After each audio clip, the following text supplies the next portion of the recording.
Salam sejahtera, selamat beraktivitas kembali. Semoga hari ini jauh lebih baik daripada hari sebelumnya. Berkat dan pemeliharaan Tuhan selalu ada di hidup kita. Kita akan renungkan firman Tuhan dari Ayub pasal 27. Maka Ayub melanjutkan uraiannya, demi Allah yang hidup, yang tidak memberi keadilan kepadaku, dan demi yang maha kuasa, yang memedihkan hatiku, selama napasku masih ada padaku, dan roh Allah masih di dalam lubang hidungku.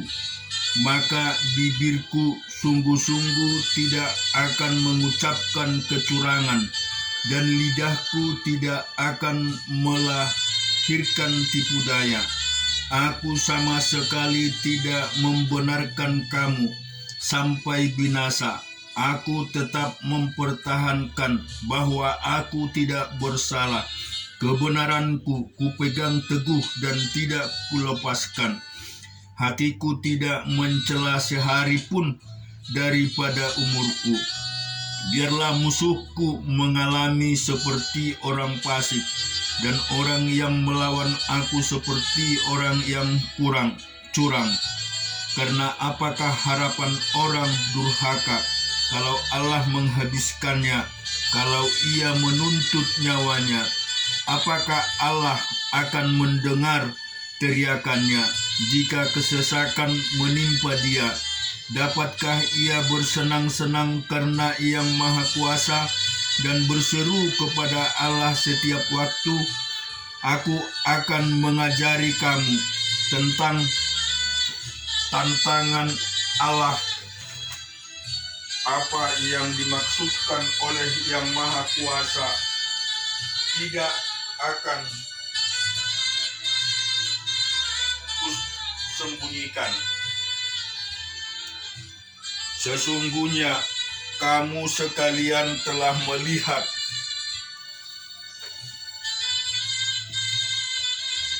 melihatnya sendiri. Mengapa kamu berpikir yang tidak? Inilah bagian orang fasik yang ditemukan Allah dan memiliki pusaka orang-orang lalim yang mereka terima dari Yang Maha Kuasa. Kalau anak-anaknya bertambah banyak, mereka menjadi makanan pedang, dan anak cucunya tidak mendapat cukup makanan. Siapa yang luput daripadanya akan turun ke kubur karena wabah, dengan tidak ditangisi oleh janda mereka. Jikalau ia menimbun uang seperti debu banyaknya, dan menumpuk pakaian seperti tanah liat, sekalipun ia yang menumpukannya, menurut orang benar yang akan memakainya, dan orang yang tidak bersalah yang akan membagi-bagi uang itu. Ia mendirikan rumahnya seperti sarang laba-laba, seperti gubuk yang dibuat penjaga. Sebagai orang kaya, ia membaringkan diri, tetapi tidak dapat ia mengulanginya. Ketika ia membuka matanya, maka tidak ada lagi semuanya itu. Kedahsyatan mengejar dia seperti di air bah. Pada malam hari ia diterbangkan badai. Angin timur mengangkatnya, lalu lenyaplah dia. Ia dilemparkannya dari tempatnya. Dengan tak kenal belas kasihan Allah melempari dia. Dengan cepat ia harus melepaskan diri dari kuasanya. Oleh karena dia, orang bertepuk tangan dan bersuit-suit karena dia dari tempat kediamannya. Kita juga akan baca di Hakim-Hakim 18 ayat 21 sampai 31. Kemudian berbaliklah mereka dan pergi dengan anak-anak, ternak dan barang-barang yang berharga ditempatkan di depan mereka. Ketika mereka telah jauh dari rumah Mika, dikerahkannyalah orang-orang dari rumah-rumah yang di dekat rumah Mika, dan orang-orang itu mengejar Bani Dan itu. Mereka memanggil-manggil Bani Dan, maka berbaliklah orang-orang itu dan berkata kepada Mika, "Mau apa engkau dengan mengerahkan orang?" Lalu jawabnya, "Allahku yang kubuat, serta imam juga kamu ambil. Lalu kamu pergi, apakah lagi yang masih tinggal padaku? Bagaimana perkataanmu itu kepadaku? Mau apa engkau?" Berkatalah Bani Dan kepadanya, "Janganlah suaramu kedengaran lagi kepada kami. Nanti ada orang yang menyerang engkau karena sakit hati, dan dengan demikian engkau serta seisi rumahmu kehilangannya nyawa." Lalu Bani Dan melanjutkan perjalanannya, dan Mika setelah dilihatnya mereka itu lebih kuat daripadanya, berpalinglah ia pulang ke rumahnya. Lalu Bani Dan dengan membawa barang-barang yang dibuat Mika juga imamnya, mendatangi Lais yang rakyat yang hidup dengan aman dan tentramnya. Mereka memukul orang-orang itu dengan mata pedang dan kotanya dibakar. Tidak ada orang yang datang menolong sebab kota itu jauh dari Sidon, dan orang-orang kota itu tidak bergaul dengan siapapun juga. Letak kota itu di lembah Bet Rehob. Kemudian Bani Dan membangun kota itu kembali dan diam di sana. Mereka menamai kota itu Dan menurut nama bapa leluhur mereka, yakni Dan yang lahir bagi Israel. Tetapi nama kota itu dahulu adalah Lais. Bani Dan menegakkan bagi mereka sendiri patung pahatan itu lah Yonatan dan Gerson bin Musa bersama-sama dengan anak-anaknya menjadi imam bagi suku Dan, sampai penduduk negeri itu diangkut sebagai orang buangan. Demikianlah mereka menempatkan bagi mereka sendiri patung pahatan yang telah dibuat Mika itu, dan patung itu ada di sana selama rumah Allah ada di Silo. Kita juga akan baca di Keluaran 39 ayat 11 sampai dengan 22. Jajar yang kedua permata batu darah lazurit yapris hijau. Jajar yang ketiga permata ambar aki kecubung. Jajar yang keempat permata pirus krisporas dan neprit dililit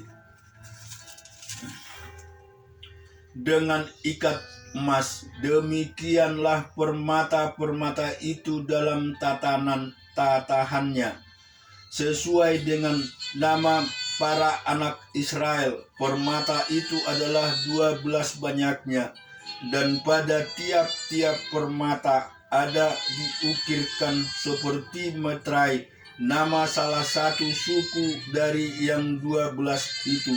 Juga dibuat merekalah untuk tutup dada itu untai berpilin yang buatannya sebagai tali benjalin dari emas murni. Dibuat merekalah 2 ikat emas dan 2 gelang emas, dan Kedua gelang itu dipasang pada kedua ujung tutup dada.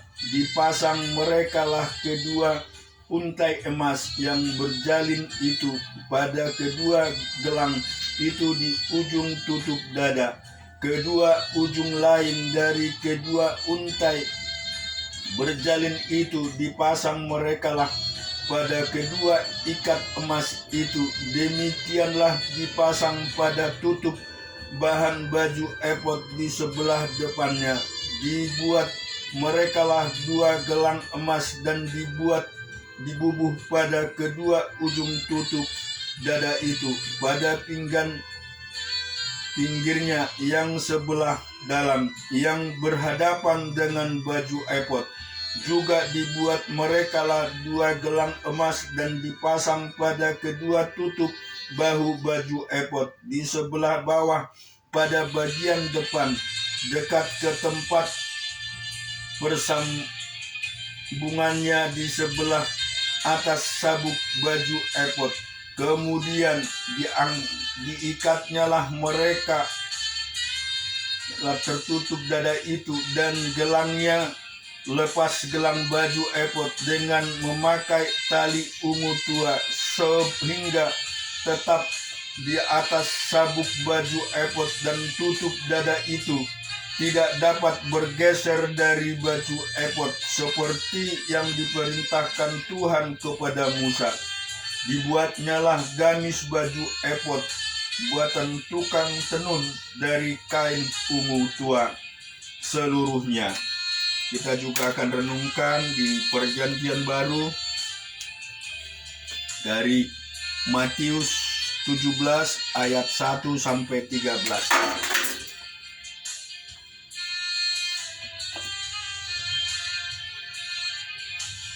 6 hari kemudian Yesus membawa Petrus, Yakobus, dan Yohanes saudaranya, dan bersama-sama dengan mereka ia naik ke sebuah gunung yang tinggi di situ.